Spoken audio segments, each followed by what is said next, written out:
everybody. So I finished Sisterhood Everlasting, which is the fifth book. No, 5 fingers. Fifth book in the Sisterhood of the Traveling Pants series. Here's the cover. Bah.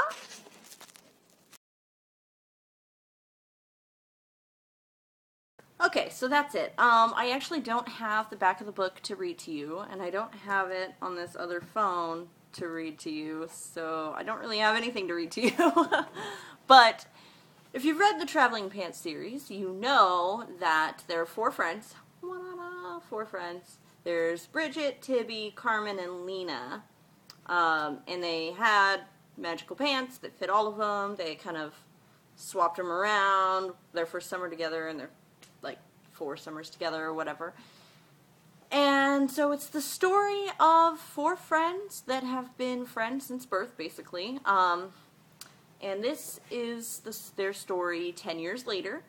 They're all grown up now. They're 29 years old. And this is basically, yeah. So back in the day, the Sisterhood of the Traveling Pants, I believe the last book is called Forever in Blue. And at the end, you didn't know that there was going to be another one 10 years later, so I was pissed at the end. I was so mad because there was no epilogue, nothing that said what happened to them. Did they live happily ever after? Did they stay friends? Did they not stay friends? What happened to them? You didn't know.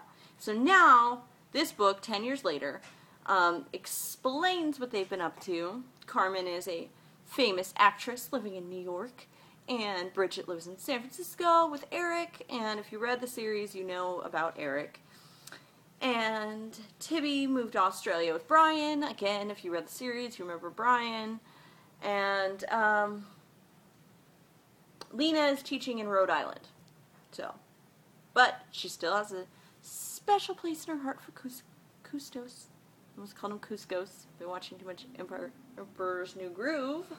I can't speak.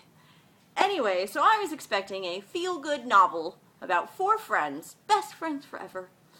And, you know, maybe one of them is getting married, and that's why they're all together again 10 years later, blah, blah, blah. I was expecting a feel-good novel that wasn't going to take many brain cells to read, but still, at the end of the day, I was going to feel refreshed at the thought that 4 people can stay friends that long. That wasn't the case at all. This book was very, very dark, kind of depressing, but the thing is, as much as I really wanted to read this book, and I really, really wanted a feel-good novel, I was so disappointed with this book. So disappointed. And it wasn't just that I didn't want to read a depressing book, because if, you know, you've if you've watched my reviews or you know anything about my channel, I love depressing books.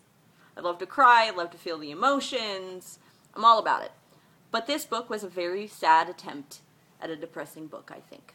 Because I felt 0 emotions, except for, I guess you can call frustration an emotion. But I felt no emotions all the way up until the last, 100 pages. It's hard to gauge the 100 pages because I was reading it on my phone, which is small. But, yeah, I think it was the last 100 pages. But when I did finally feel emotions, I felt them very hard.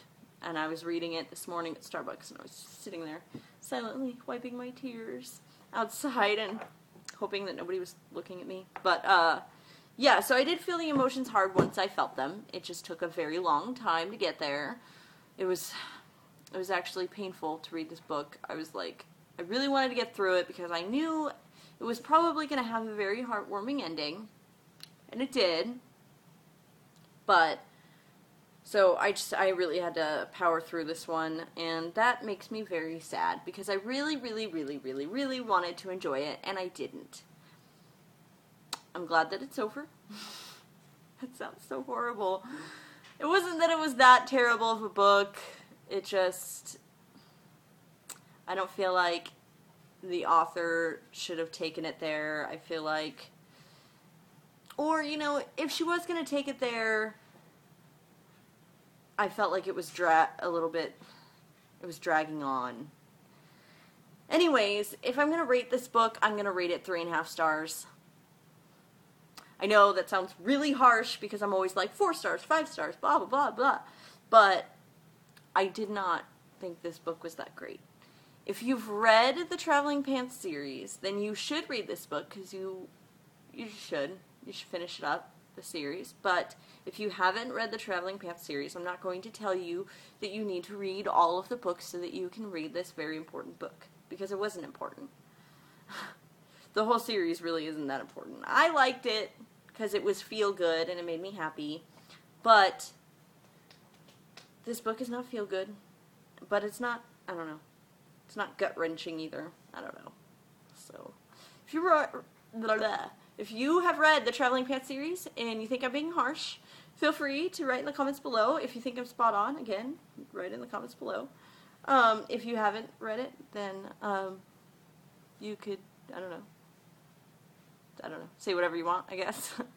But, yeah, so now I'm going to be reading Where She Went, which is the sequel to If I Stay. Yeah, I'm going to read it. But I actually do want to read a feel-good novel, so if you know of a good one that's not going to make me cry and that will make me happy, feel free to suggest it, because I would love to hear what you think is good. And, yeah, but if not, I will read Where She Went and post a review about it eventually. And I'm going to be moving the next couple of days, so it's probably going to be a while. So, I love you all, and thank you for watching, and I will see you next time. Okay, bye.